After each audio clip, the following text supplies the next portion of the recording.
What's up, Truthers? It's Ben here, and we're going to talk about playing pretend today. Playing pretend. Now, a lot of people pretend to be a lot of things in life. There's a lot of people who pretend that they're famous. A lot of people who pretend that they're Instagram stars or influencers. There's a lot of people who pretend that they love America and they're politicians, but they really don't. They actually hate America and our values. But that's not what we're talking about. We're talking about Christian pretenders. Now, we all know people out there pretend to be Christians. The one that comes to mind most recently is Ravi Zacharias, of course, pretending that he was a Christian, pretending that he was an apologist, doing a lot of pretending and lying. But we're not going to talk about him because I've already talked about him. We're going to talk about Jory Micah. Now, Jory Micah got famous, from what I can tell, from her Twitter account. She is obviously a leftist, a progressive, politically and religiously. And she was on Jesse Lee Peterson the other day, so I tuned in because I made a video on her before that you can go and view. And one of my subscribers commented and said she was about to be on Jesse Lee Peterson. So she was on there, I think, for about an hour. And so I tuned in to watch some of it, and I thought, I'm curious what she has to say. Maybe she's changed, maybe things are different. It's, people change. And wow, it was worse than I thought. Wow. It was bad. It's just shocking. Not shocking. I know I always say shocking. It's not shocking. I'm not surprised when I see people do this, but it's still jarring to watch. It's just like cringeworthy, but worse than that, because it's somebody who is pretending to be a theologian, pretending to be a preacher, pretending to represent God on earth. And if you go read her Twitter handle and her description, that's what she says about herself. And she claims that she has all this training and that she went to Regent and she was trained as a pastor and she wanted to go out and get hired, but she couldn't because all these people are conservatives. And by conservative, she means, I guess, Republican, because in her mind, and from what I can tell, the political world and the religious world are almost one and the same in the way she talks about it. And she hates on conservatives and how they trained her to be a pastor and a preacher and gave her all this theological knowledge. And then she got out there and only men can apply. That is just shocking. Oh my gosh, I can't believe she didn't know that. They trained her all these years and she had never heard that before. She's a victim somehow. And she also is not against LGBTQI rights, even though she kind of tries to pretend she likes traditional marriage, but she just doesn't really know. I don't know what God really thinks about it.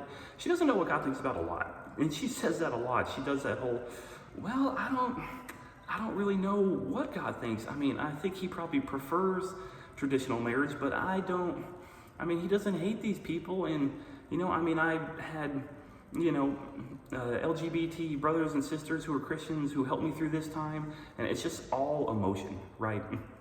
And we see that with progressives and leftists and people who fall into that camp of thinking that it's all about emotional connections. It's all about emotional theology. Ooh, that's good. Yeah, I'm going to use that. Emotional theology, because you use your emotions and your carnal desires to guide how you work out your life in the Christian world. And Miss Micah is no exception. She's also very progressive on abortion. Now she, again, says, well, I don't think God likes abortion, but I don't, the way that conservatives have just made women feel bad. And, if a woman wanted to get abortion, I wouldn't be mean. And she's just squishy theology. Squishy, that's also good. Squishy theology, I'm going to use that too. So squishy theology, emotional theology. But, we're not surprised at this point with the way that the church is going. We see big organizations like the Methodist Church caving. PCUSA is already gone. The Episcopal Church, the Anglican Church, they're already gone. They've already caved. And the Southern Baptist Convention is getting there. The leadership is trying everything within its power. J.D. Greer and Beth Moore and people like that. They're trying to, shove this critical race theory, emotional, squishy theology into that organization, and it will cave eventually, unfortunately. Not all the pastors will, but the organization itself will eventually cave. And we need to keep fighting back against this by preaching the word, teaching the word, learning the word, spending time in scripture, making YouTube videos exposing this. But the reason I want to focus on Jory Micah is because she is a perfect example of somebody who is so fervently passionate about something she knows so little about. She is so willingly ignorant. Every time I see people like this, it just reminds me of Paul when he's speaking in Romans about people that are willingly ignorant. They've been corrected. They know they're wrong. They can't show you in Scripture what they believe, why they believe it, and if actually, God promotes it. But they are 100% just, behind the idea, that they're right because their emotions told them so. And if you go after them or attack them or say anything against them, well, then they're victims, right? They play both sides. They play the aggressor and then they play the victim. So when they're going after you, they can be as hostile and ignorant and hateful as they want, say whatever they want about you. But as soon as you go after them and say anything about them or correct their theology, they're victims. They're being attacked. Oh my gosh, this mean person. Like when I commented about Jory Micah when she said that astrology was like a science or an art. And the reason astrology gets, if you haven't seen my video, go watch it. The reason astrology isn't allowed in the church today is because white evangelicals have painted it in a bad light. That's right, folks. Astrology, worshiping and using the placement in the stars and the fact that you're a Capricorn or a Scorpio is an art or a science. And the only reason we don't practice astrology is because white men. Okay, yeah, and so I pointed out to her that that's obviously wrong because in Deuteronomy, God specifically condemns, right? When we read the writings of Moses, Deuteronomy, Deuteros meaning two, Nomos meaning law. So the second giving of the law that he's giving to white evangelicals. No, he's giving it to the Jewish nation as they're about to cross over into the promised land. So God is reiterating to this Jewish generation, after the old generation died in the desert, the things that he hates. He's saying, I am vomiting. And that's the literal word. He says, I am vomiting these people out of the land because of the abominable practices that they practice. And one of those is looking to the heavens for advice. Astrology. It's nothing new. And I pointed that out to her because there were no white evangelicals back then. There were no white Christians. There were no Christians. There were Jews. And even back in, it's all over the Old Testament. And you can go watch my video. I talk about it there. But of course, that got me a block on Twitter.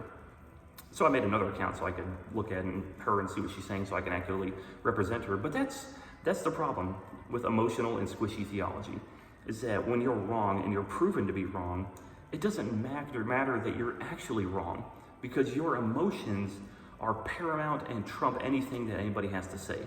So you just ignore, block, just paint that person as a monster and then claim you're a victim, and all your followers go, oh yeah, slow clap. Oh, you told them, yes, let's get behind you.